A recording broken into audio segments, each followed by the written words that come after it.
नमस्कार, मैं Uday Shankar. News bioscope में आप सबों का स्वागत है। बात करेंगे बिहार की। बिहार की सियासत में पीएम मोदी आए और 3 दिनों के अंतराल में दो रैलियों को उन्होंने संबोधित किया है। बिहार को हजारों करोड़ रुपए की सौगात दी है और इसके बाद से जिस तरह से तंज कसने का दौर शुरू हुआ, जिस तरह से लालू यादव ने उन पर हमला बोला और पीएम मोदी ने बिना नाम लिए बेतिया में जवाब दिया है, तो उसे लेकर बिहार की सियासत तेज हो गई है। हम चर्चा करेंगे इस पर। 3 खास मेहमान भी हमारे साथ जुड़े हुए हैं। हमारे साथ आरजेडी से दिनेश पासवान जी हैं, बहुत बहुत स्वागत है आपका। निशांत करपटने जी हैं कांग्रेस से, आपका भी बहुत बहुत स्वागत है। और राजेश पोद्दार जी हैं बीजेपी से, आपका भी बहुत बहुत स्वागत है। सबसे पहले हम अपने दर्शकों को सुनाते हैं कि पीएम मोदी ने बेतिया में आज क्या कुछ कहा है, किस तरीके से जवाब दिया है। बिहार की एक बहुत बड़ी चुनौती रही है यहां से युवाओं का पलायन। जब बिहार में जंगल राज आया तो ये पलायन और ज्यादा बढ़ गया। जंगल राज लाने वाले लोगों ने सिर्फ और सिर्फ अपने परिवार की चिंता की, बिहार के लाखों बच्चों का भविष्य दांव पर लगा दिया। बिहार के मेरे नौजवान साथी दूसरे राज्यों के दूसरे शहरों में रोजी रोटी के लिए जाते रहे और यहां एक ही परिवार फलता फूलता रहा। किस तरह एक एक नौकरी के बदले जमीनों पर कब्जा किया गया। क्या कोई भी व्यक्ति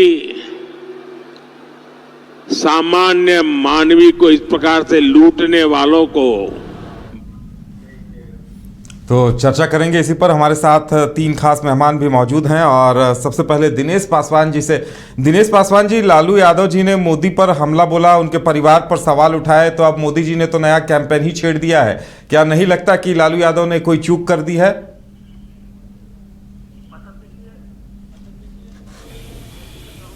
ये चीज तो जरूर बोलेंगे कि जो अपने पत्नी का ना हुए वो दूसरे का कहां से हो जाएंगे भाई। पत्नी को तो रोड पर ढांकने के लिए उन्होंने छोड़ दिया, तो लालू जी कहां से गलत है? लेकिन देखिए, अभी तो मैं हूं मोदी का परिवार उन्होंने कैंपेन चला दिया। अगर 2014 चुनाव में मणिशंकर अय्यर ने उन्हें चाय वाला कहा था तो चाय पर चर्चा हो गई, पार्टी बहुमत में आ गई। उसी तरह से 2019 में चौकीदार चोर है कहा गया तो मैं हूं चौकीदार कैंपेन चल गया। अब लालू जी ने उनके परिवार पर सवाल उठाया तो मैं हूं मोदी का परिवार कैंपेन के साथ वो 400 सीटों की बातें कर रहे हैं। अच्छा, हम माने कौन कह रहा है कि मैं हूं मोदी का परिवार? बीजेपी के तमाम लोग कह रहे हैं कि एक कैंपेन चल गया। हैशटैग देखिए, ट्विटर को तो आप मानते हैं ट्रेंड कर रहा है। बीजेपी के ना लोग कर रहे हैं, नहीं, ट्विटर पे भी ट्रेंड कर रहा है कि मैं हूं मोदी का परिवार। नहीं, ये ट्विटर पे 3 दिनों से हैशटैग ट्रेंड कर गया। नहीं, ओहो, ये तो जो गोदी मीडिया का ही सब कमाल है कि जहां तख्ती ठोक रहा है उसको 10 बार दिखा रहा है। भाई आप तो भाई किसी को भी पैसे पर खरीद के ये वो करके आप करा रहे हैं। कहाँ जनता बोल रही है कि मैं हूं मोदी का परिवार? नहीं, अभी तो देखे हैं। अरे देखना था तो देखते गांधी मैदान में भाई 10 लाख से ऊपर का भीड़ था। मैंने आदमी मैंने गिन नहीं पाया लोग, उतना भीड़ था। अनीसाबाद तक लगातार तांता लगा हुआ था लोगों का। लोग आ रहे थे, खत्म होने का नाम नहीं ले रहे थे। आपको गंगा ब्रिज से ही लगा हुआ था लाइन। आप इधर चले जाइए, एकदम मेरीन ड्राइव से ही पैदल लोग आ रहे हैं। तो भाई देखना तो है आपको ना वो क्या हो रहा है वहाँ। यहाँ कौन बोल रहा है कि भाई मैं हूँ मोदी का परिवार? हम तो नहीं सुना है कि कोई जनता बोल रही है कि मैं हूँ मोदी का परिवार। चलिए इंतजार करते हैं, धीरे धीरे तस्वीर स्पष्ट होगी। चलिए एक बार राजेश पोद्दार जी से भी जान लेते हैं। राजेश पोद्दार जी, ये कह रहे हैं कि बस बीजेपी के लोग कह रहे हैं कि मैं हूँ मोदी का परिवार।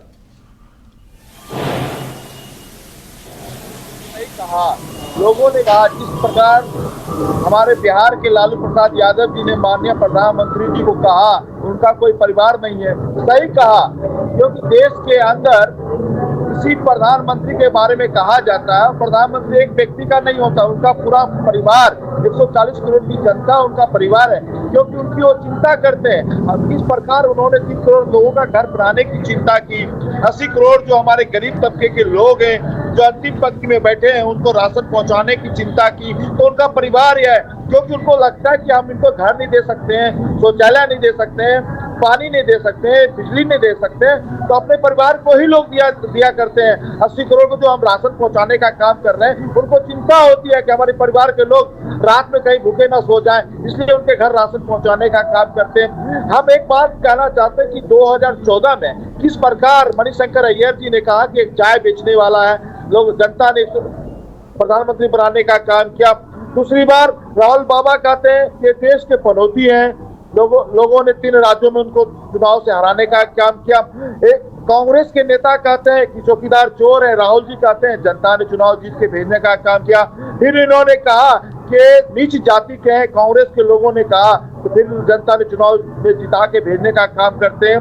तो आज फिर लालू प्रसाद यादव जी ने कहा इनका कोई परिवार नहीं है, तो परिवार तो है ही है, 140 करोड़ जनता उनका परिवार है, जिनके लिए उन्होंने सड़क बनाने का काम किया, जिनके लिए योजनाओं पे विश्वकर्मा योजना लाए, जो अंतिम पंक्ति में बैठे लोग हमारे कारीगर हैं उनका भी रोजगार देने का काम किया। तो चिंता होती है इन लोगों को। मैं आज आपके चैनल पे एक चीज बहुत बड़ी बात कहना चाहता हूँ कि 60 साल इन लोगों ने देश में राजनीति की, किसके लिए राजनीति की? परिवारवाद के लिए राजनीति की, तुष्टीकरण की राजनीति, भ्रष्टाचार की राजनीति की और जातिवाद की राजनीति की, जिस कारण से देश का स्थिति इन लोगों ने खराब कर दिया। 2014 के बाद आज हम लोग जो राष्ट्र को शक्ति से, तुष्टीकरण नहीं शक्तिकरण से राष्ट्र को मजबूत करना चाहते हैं, देश के प्रधानमंत्री उसकी चिंता करते हैं। देश के प्रधानमंत्री ने कहा मेरी खुली किताब है, उस किताब में जो भी लोग पढ़ना चाहते हैं पढ़ ले। हम साफ शब्दों में उन्होंने कहा था, इनको शर्म आनी चाहिए। आज देश के प्रधानमंत्री या किसी प्रदेश के मुख्यमंत्री को चाहिए कि अपने प्रदेश को मजबूत करे, अपने देश को मजबूत करे। राजनीति लोग सिर्फ करते हैं, अगर बनाने की बात आएगी, 7 परिवार जो है एनडीए गठबंधन में, उसमें देख सकते हैं किस प्रकार ये लोग अपने परिवार की राजनीति करते हैं। अखिलेश यादव जी देख लीजिए, मुलायम सिंह यादव इनको मुख्यमंत्री बना के चले गए। अखिलेश जी की चिंता कि मैं दोबारा मुख्यमंत्री बन जाऊं। हमारे लालू प्रसाद यादव जी मुख्यमंत्री बने, उनको चिंता थी राबड़ी को बनाने की, उनको चिंता थी तेजस्वी जी। चलिए लौटते हैं आपके पास राजेश जी, हम निशांत करपटने जी भी हैं। निशांत जी, आप भी देखिए इन तमाम चीज़ों को देख रहे हैं और आपको अच्छी तरह से याद होगा मणिशंकर अय्यर ने 2014 में चाय वाला कहा था, फिर राहुल गांधी ने उन्हें आरोप लगाया और अब देखिए नैरेटिव ये अब गढ़ने की कोशिश है कि मैं हूं मोदी का परिवार और कहीं ना कहीं ये परिवारवाद पर हमला भी है। किस तरह से देख रहे हैं इस पूरे प्रकरण को आप?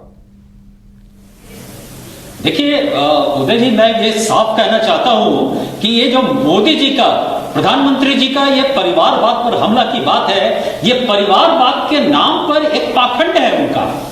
क्योंकि अगर आप बीजेपी को देखें तो बीजेपी के लोकसभा में 303 एमपी हैं, तकरीबन 85 एमपी उसके राज्यसभा में हैं। अब इन सब में लगभग 45 लोग ऐसे हैं जो वंशवाद राजनीति वाले हैं। ऐसे 45 लोग हैं जो कि सियासी परिवार से हैं। मैं तो बहुतों का नाम आपको गिना दूंगा, चलिए मैं कुछ नाम भी बता देता हूं और आप जानते भी हैं। जो परिवारवाद की बात करते हैं तो केवल ये दिखाने के लिए करते हैं परिवारवाद की बात, जबकि उनके बीजेपी के अंदर में भी परिवारवाद है। अब रह गई बात, मैं एक और बात कहना चाहूंगा कि ये इनका ये जो कहते हैं परिवारवाद, इनफैक्ट ये सिलेक्टिवली चुन के कहते हैं। ये इस तरीके का दिखलाने का, एक पाखंड के तौर पे दिखलाने की कोशिश करते हैं कि वो परिवारवाद के विरोधी हैं। अरे भाई, हिंदुस्तान में व्यक्ति पूजक समाज है। आपके पिताजी ने अगर अच्छे कर्म किए हैं, समाज का सेवा किया है, तो उसके कारण पुत्र को भी सम्मान मिलता है। तो ये जो एक व्यक्ति के लिए सम्मान है, ऐसी परंपरा हमारी रही है हजारों साल की, तो इसके वजह से अगर कोई किसी परिवार से जुड़ा होता है तो उसका एक नेचुरल रिस्पेक्ट होता है, एक नेचुरल फॉलोइंग होता है। तो क्या आप इसको परिवारवाद कहेंगे? जबकि परिवारवाद आप सही प्रजातंत्र है, इसमें लोग चुन के आते हैं। ऐसा तो नहीं है कि परिवार के नाम पे नॉमिनेट हो जाते हैं। तो अभी अमित शाह हो चाहे नरेंद्र मोदी हो, वो नारा यही दे रहे हैं, लोगों से पूछ रहे हैं कि क्या राजा का बेटा राजा बनेगा या लोकतंत्र जिसे राजा बनाएगा वो राजा बनेगा? अभी अब देखिए उदय जी, मैं आपको बताता हूं मणिपुर में आप मतलब फैक्ट चेक कीजिए। देखिए मणिपुर में एक उनके जो लीडर हैं उनका नाम है लिसेम्बे संजाओवा। वो जानते हैं, वो अपने आप को कहते हैं महाराज। वो अपने लोगों को बोलते हैं कि हमको महाराज बोलो, महाराज, क्योंकि मैं राज परिवार से आता हूं और उन्होंने ये शर्त जब रखी है कि उनको महाराज बोला जाए। अब अगर आप देखिए आपके नेता में तो दिग्विजय सिंह को भी हमेशा दिग्गी राजा कहा गया जी। आपके नेता जो है दिग्गी राजा कहा गया, ये उन्हें दिग्गी राजा कहा गया तो कभी उन्होंने दबाव डाला कि मुझे दिग्गी, जो तुमको प्रेम से, स्नेह से, आदर से दिग्गी राजा कहा गया। लेकिन ये मणिपुर के जो उनके नेता हैं संजय ओबा जी, वो तो कहते हैं कि उन्होंने ये शर्त जब रखी है, कहा है कि हमें महाराज कहो। तो आप बताइए कि प्रजातंत्र में ये महाराज राज ये क्या है? तो इनका तो कहने की बात है ना, केवल परिवारवाद के नाम पर एक क्या कहा जाए, एक राजनीतिक विटंडा खड़ा करना, और अंदर अंदर परिवारवाद का पोषण करने वाला सबसे बड़ा पार्टी है तो बीजेपी है। अभी देखिए कुछ नाम भी हम बताना चाहेंगे उदय जी, देखिए कुछ नाम जल्दी जल्दी देख लेते हैं। ज्योतिरादित्य सिंधिया वो क्या है, परिवारवाद में नहीं है। अब आइए विवेक ठाकुर परिवारवाद में नहीं है। अब आ जाइए नीरज शेखर परिवार में नहीं है क्या? संभाजी छत्रपति परिवारवाद में नहीं है?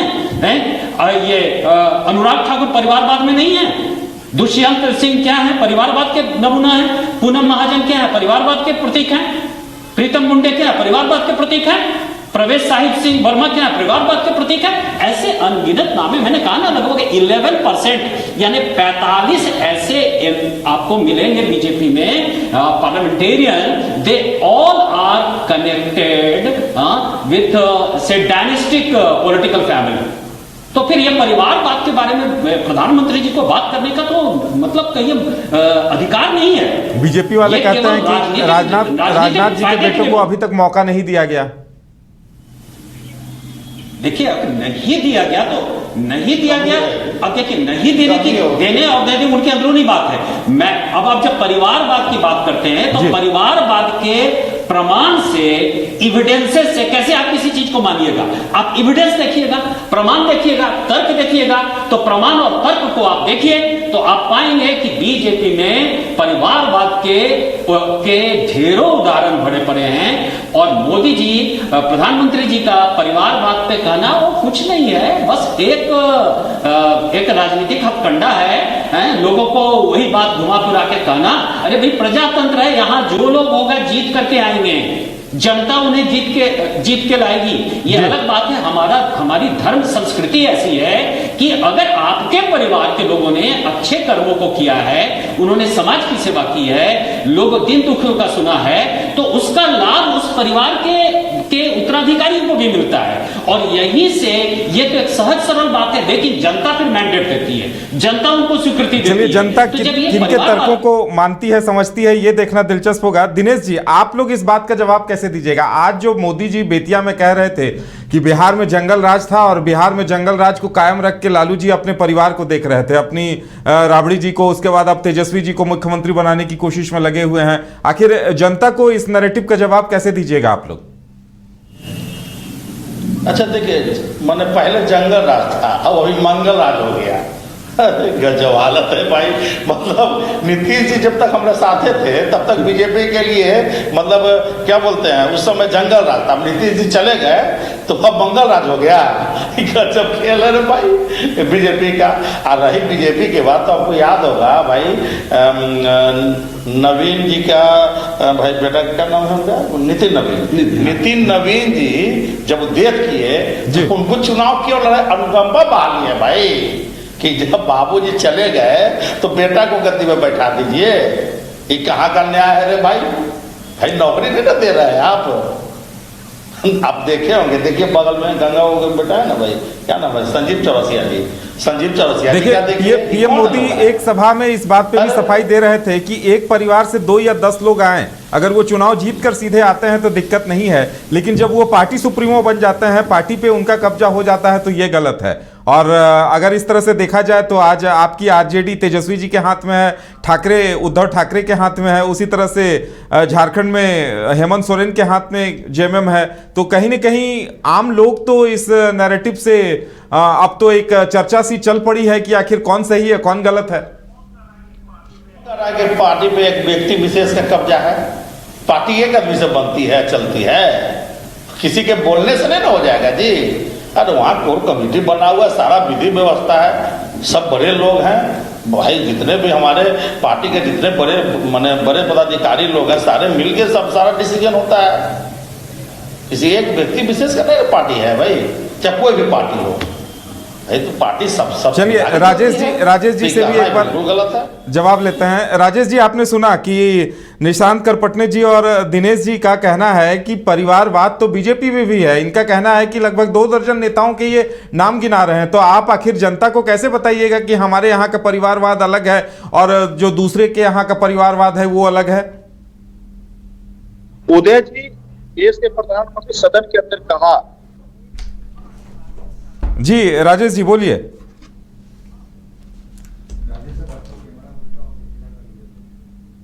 लगता है राजेश जी से कुछ तकनीकी खामी आई है। तो अब परिवारवाद को लेकर बहस चल पड़ी है और लगता है कि 2024 का पूरा चुनाव, पूरा कैंप उदय जी,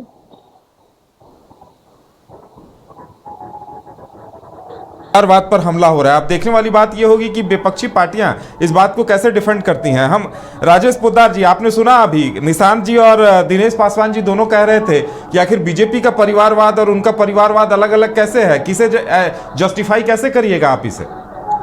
देखिए उदय जी, मैं आपको स्पष्ट करना चाहता हूं, एक बात कहना चाहता हूं कि देश के प्रधानमंत्री जी ने सदन में कहा कि राजनीति में कोई युवा आ सकता है, लेकिन आपको जमीन पे काम करना होगा। जमीन पे कम से कम लोकतंत्र है, जनता के बीच में जाना होगा, तभी आप आ सकते हैं। पंकज सिंह की बात करते हैं, पंकज सिंह युवा मोर्चा में काम किया। अनुराग ठाकुर जी ने कश्मीर से लेकर कन्याकुमारी तक देश का झंडा लेके चलने का काम किया, युवा मोर्चा में काम किया, जमीन पे काम किया।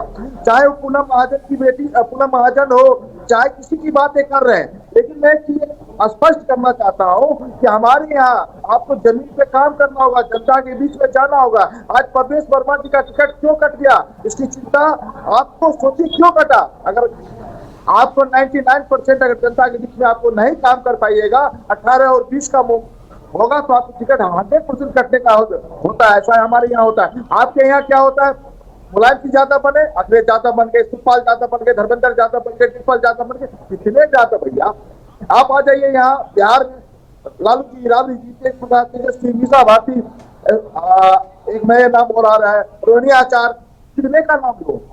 आप चले जाइए ममता बनर्जी, अभिषेक बनर्जी, आप परिवार नहीं दिख रहा। ये तो पूरे परिवार की बात हो रही है। चाहे आप जम्मू कश्मीर चले जाइए, उद्धव ठाकरे के यहाँ चले जाइए, महाराष्ट्र चले जाइए, तो परिवार बात दिख रहा है। हमारे यहाँ ऐसा नहीं है। हमारे यहाँ आपको जमीन पे काम करना होगा। चाहे आप कितने बड़े अमीर का बेटा हो, चाहे कितने बड़े आप राजनीति करने वाले के बेपुत्र हो, आपको जमीन पे जाना होगा, जमीन पे काम करना होगा। इनके यहाँ जैसे नहीं, आपने आते ही आप डिप्टी सीएम बन जाइए, सीएम बन जाइए, ऐसा नहीं। चाहे वो तमिलनाडु की बात कर ले, चाहे कहीं की बात कर ले, इनके यहाँ सीधे आते हैं, राष्ट्रीय अध्यक्ष बन जाते हैं। अगर हमारे यहाँ पहले आपको जमीन पे काम करना होगा। चलिए उन बातों से नहीं, अब रही देश की बात।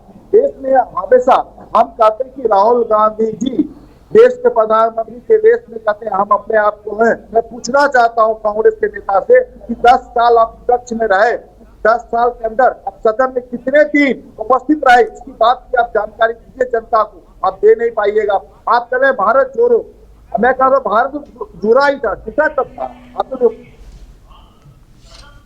सुन लीजिए। चलिए निशांत जी से जवाब ले लेते हैं। जी निशांत जी।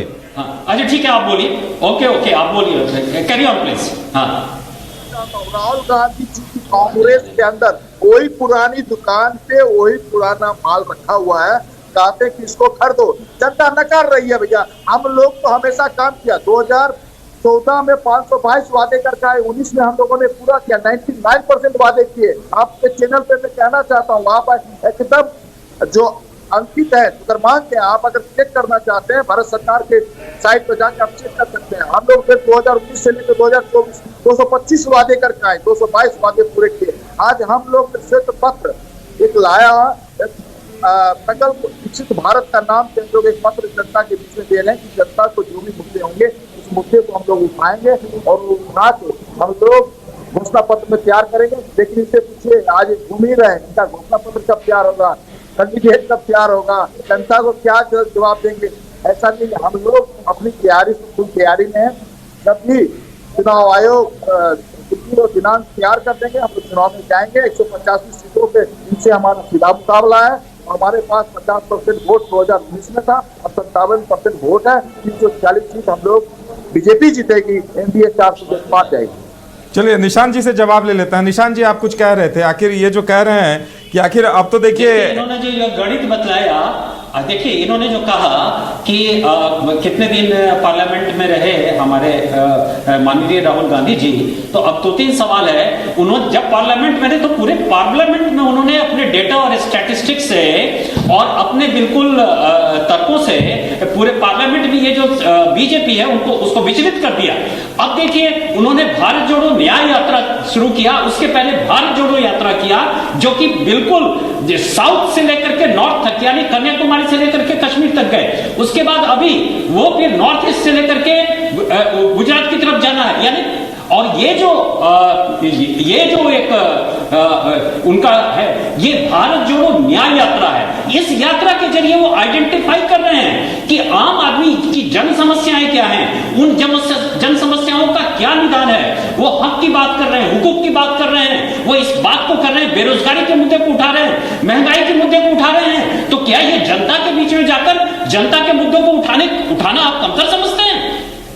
ये कांग्रेस जनता के अदालत में है, कांग्रेस जनता के मैदान में है और जन समस्याओं को उठा रही है, जनता की भागीदारी की बात कर रही है। जबकि आप बीजेपी बिल्कुल केवल प्रोग्रामिंग का काम कर रही है, इवेंट मैनेजमेंट का काम कर रही है। हम इवेंट मैनेजमेंट और प्रोग्रामिंग नहीं कर रहे हैं, हम जनता के बीच में जनता के हक की, हुकूक की, इज्जत की, उनकी हिस्सेदारी की, उनसे बेरोजगारी की, महंगाई की, इन सब की बात कर रहे हैं। तो ये कहना कि अभी हम लोगों ने तैयारी नहीं की है, जनता हमें तैयार रखी है। हम जनता के बीच में हैं और जनता ने हमें बलवान कर रखा है। आने वाले आगामी चुनाव में हम बताएंगे ये 400 के पार नहीं, हम 400 में नहीं उखाड़ रहे हैं। बिल्कुल, लेकिन देखिए बीजेपी अभी इस पूरे चुनाव को 400 में उखाड़ेंगे। बीजेपी इस पूरे चुनाव में इसी बात पे फोकस कर रही है कि कांग्रेस का हाथ परिवारों के साथ। उदय जी जी बोलिए। मैं कहना चाहता हूं, आज भी इस कश्मीर की बात करते हैं, अरे शर्म आती है। 65 साल कश्मीर का मुद्दा 370 किसी ने खत्म किया तो भारतीय जनता पार्टी ने कहा। हम लोगों का नारा था जहां बलिदान हुआ मुखर्जी, तो कश्मीर हमारा है। उस कश्मीर को जीत के हम लोगों ने भारत के अंग में अखंड भारत बनाने का काम किया। आज कश्मीर और कन्याकुमारी नहीं, हम कहते लेह लद्दाख से लेके और लक्षद्वीप तक हमारा भारत है, उसके लिए हम काम करते हैं। कश्मीर से कन्याकुमारी तो बीच रास्ते में ही पड़ जाते हैं, सुन लीजिए। और किसान से लेकर विज्ञान तक हम लोगों ने काम किया और चंद्रयान पे हम लोगों ने जाके काम किया, विश्वकर्मा योजना लाने का काम किया। अरे भैया चलिए, लेकिन आप लोगों को समझाना पड़ेगा जनता को कि आपका परिवारवाद अलग कैसे और आरजेडी और जेएमएम और कांग्रेस का परिवारवाद अलग कैसे। दिनेश जी फिर आपके पास आएंगे। दिनेश जी, आप लोगों के सामने शायद बड़ी चुनौती होगी क्योंकि लालू जी से ही ये सिलसिला शुरू हुआ है और जवाब तो आप लोगों को ज्यादा देना पड़ेगा क्योंकि लालू परिवार से सबसे ज्यादा लोग, एक लालू परिवार और दूसरा मुलायम परिवार, सबसे ज्यादा लोग राजनीति में हैं। देखिए, जनता चुन के न भेजी है भाई, थोड़े आप भाई नॉमिनेट कोई नहीं ना है, किसी का नाम बता दीजिए आप। भाई जनता के बीच में गए और चुन के भेजिए। एक बात तो जरूर बोलेंगे जी, युवा को मौका मिलना चाहिए, एकदम सीधा बात। हम तो ये भी कहेंगे कि अब हमारे बुजुर्ग हो गए हैं, आदरणीय प्रधानमंत्री जी और आदरणीय नीतीश कुमार जी, दोनों को स्वतः ही गद्दी छोड़ देना चाहिए। अब इन लोग से चलने वाला नहीं है। वहाँ केंद्र में हमारे माननीय राहुल जी को दे दिया जाए अपना कि भाई आप ही संभालिए, लेकिन उन्हें जीत के आना पड़ेगा ना दिनेश जी, लेकिन उन्हें तो जनता का समर्थन तो दिखाना पड़ेगा। नहीं चलेगा सर, एकदम जान लीजिए आप भाई। राजशाही तो है नहीं कि गद्दी दे दें, उन्हें तो जीत के आना पड़ेगा ना। मेहनत कर सकता है क्या? बुजुर्ग से मेहनत होगा क्या? तो युवा यही दोनों हैं भाई। भाई देखिए, राहुल गांधी जी हों या हमारे तेजस्वी प्रसाद यादव जी हो, युवा कौन है आप बताइए बिहार में या देश में? युवा तो हम चेहरा तो यही दोनों बिल्कुल, है। लेकिन राजा तो का भाई बेटा युवा राजा तो चले बनेगा गए, नहीं, लोकतंत्र जिसे बनाएगा वो बनेगा। नहीं, हम क्या बोल रहे हैं, बार बार बोल रहे हैं, बिल्कुल। ये चुनाव लड़ के आए हैं, ना कि भाई नॉमिनेट है। भाई कोई वो ऐसा नहीं है कि आदरणीय लालू प्रसाद जी सीधे बैठा दिए कि नहीं भाई आप ही बैठिए। आपको याद होगा कि जब भाई राहुल गांधी अपना क्या नाम है, सोनिया गांधी जी मैंने गद्दी को ठुकरा दी थी, वो चाहती तो उसमें नहीं बन जाती। भाई जो आप कह रहे हैं राजा का बेटा राजा, भाई एक सोच ही गलत है बीजेपी वाले का। वो सिर्फ दिग्भ्रमित कर रहे हैं और जनता के बीच गलत अफवाह फैला रहे हैं। एकदम सीधा बात है, एक लाइन बात। चलिए, लेकिन बाद में कांग्रेस वाले ही इस बात को कहते रहे कि सोनिया गांधी जी ने जिन्हें पीएम चुना वो उनके इशारे पे चलते रहे। संजय बारू जी ने एक किताब ही लिख दी। निशांत जी देखिए, इस बार का सबसे बड़ा अब नैरेटिव यही सेट हो रहा है, परिवारवाद। तो इसे डिफेंड करना बड़ी चुनौती होगी आप लोगों के लिए, ये बात तो है इस बार, क्योंकि 24 में और कोई मुद्दा और कोई नारा दिखाई नहीं दे रहा। उदय जी मैं तो बोला, आप जो कह रहे हैं ना, परिवारवाद तो बीजेपी के अंदर में भरा पड़ा है। मैंने तो अनेक नाम गिनाए आपको, कई प्रमाण दिया, एविडेंसेस आर बिफोर यू।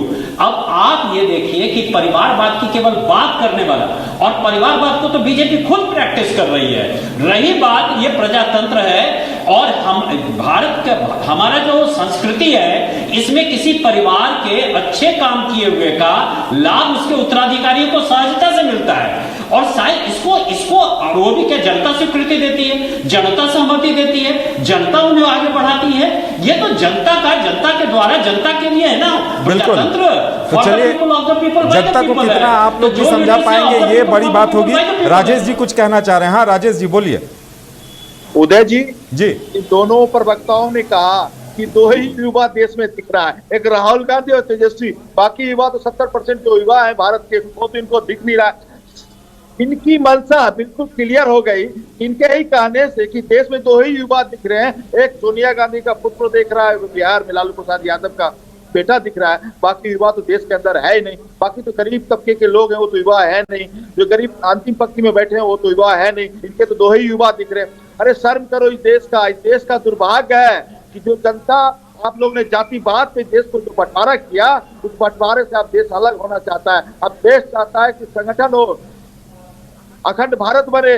और हम वादा करके जाते हैं कि हम लोगों ने आप पहले राहुल का परिवार था, आप मोदी का परिवार देश पे राज करेगा, मोदी का परिवार देश पे राज करेगा उदय जी। और मैं कहना चाहता हूं 2024 में फिर मोदी का परिवार देश पे राज करेगा और देश चलाने का काम करेगा। ये जो राजतंत्र चलाने वाले लोग जैसे हैं, ये 7 परिवार जो जुटकर इंडी गठबंधन बना है, ये कहीं ना कहीं खत्म हो जाएंगे। चाहे वो अखिलेश यादव हो, चाहे ममता बनर्जी हो, चाहे शिबू सोरेन हो, हेमंत सोरेन हो, चाहे या हमारे बिहार के लालू प्रसाद यादव हो, चाहे फारूक अब्दुल्ला हो, चाहे अमर अब्दुल्ला हो, चाहे उद्धव ठाकरे हो, चाहे बाल ठाकरे हो, चाहे आदित्य ठाकरे हो। इस सबको खत्म करने का काम जनता करेगी। और हम वादे करते हैं कि जनता को हम लोग ने सिर्फ घोषणा पत्र तैयार कर रहे हैं, तो विकास के नाम पर इस बार फिर हम लोग जाएंगे और विकास के ही बात करेंगे। और 2047 में जब देश का 100 साल होगा तो विश्व गुरु बनेगा भारतीय जनता पार्टी। चलिए इंतजार किया जाए जनता किस परिवारवाद पर मोहर लगाती है और किन की बातों से वो प्रभावित होती है।